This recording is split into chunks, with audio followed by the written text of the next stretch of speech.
आजिर लेखारे आमे जानिबा रात्रि समय केतेटा बाजिबा परे शारीरिक संपर्क रखिबा उचित होई न थाए। केउ समय शारीरिक संपर्क रखिबा को उपयुक्त होई थाए। समस्त स्वामी स्त्री को एही कथा जनाथिबा दरकार। आजि पर्यंत आपण शास्त्र विषय अनेक कथा शुणिथिबे। जणे व्यक्तिंकर जीवन शैलीर घटना शास्त्र रे वर्णित रहिछि।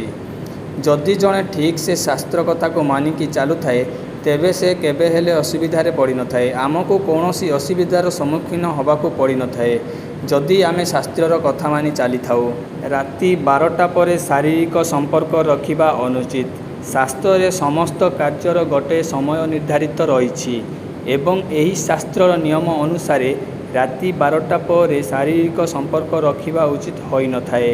कारण राति 12 घटिका परे द्वितीय दिनर आरंभ होई थाए एवं यह ब्रह्म मुहूर्त पूर्व समय अटे। यही समय मनुष्य आध्यात्मिक शक्तिर जागृत होई थाए। तेणु रातिर 1 घंटा पर ब्रह्म मुहूर्त आरंभ होई थाए। यही समय भगवानक आराधनार समय अटे।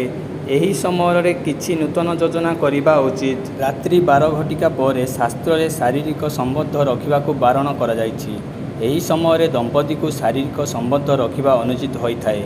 एपरी करिबा द्वारा मनीषर खराब समय आसी थाए एवं तांको संतान उपरे खराब प्रभाव पड़ी थाए। किंतु शारीरिक संबंध रखिबाकू हेले सकाळ 3 घंटिका ठारू ठीक पूर्व समय उपयुक्त अटे।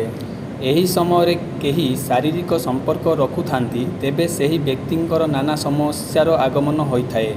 एहा शास्त्र रे मध्य उल्लेख रहिछि जदि उपयुक्त समय कराजिबो तेबे ताहा जीवन में बहुत भल होई थाए। तेणु 12टा पर शारीरिक संपर्क अनुचित होई थाए। एथिपे एहार गोटे उपयुक्त समय रहिछि।